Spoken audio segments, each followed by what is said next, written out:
BJP నేతలపైన Telangana PCC అధ్యక్షుడు మహేష్ కుమార్ గౌడ్ తీవ్ర విమర్శలు చేశారు.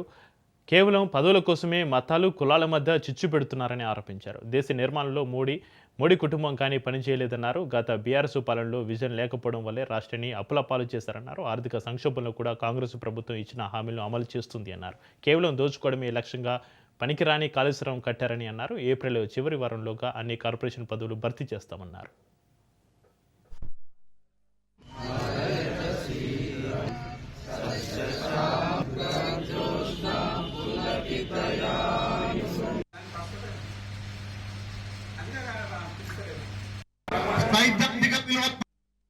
కాంగ్రెస్ పార్టీలో పదవి రావడం అనేది గొప్ప విషయం.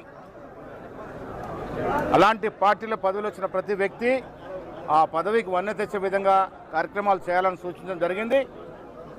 యాదాద్రి భువనగిరి జిల్లాలో మొదలైనటువంటి ఈ పర్యటన అన్ని జిల్లాలకు పోతాం.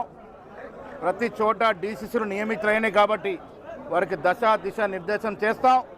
మతాల పేరిట, కులాల పేరిట అధికారమే పరమావధిగా పనిచేస్తున్న మోడీ, అమిత్ షాకి గుణపాఠం చెప్పే విధంగా నిజమైన లౌకికవాదాన్ని ప్రజల వద్దకు తీసుకెళ్లే బాధ్యత కూడా కాంగ్రెస్ కార్యకర్త తీసుకోవాల్సిందిగా చెప్పడం జరిగింది.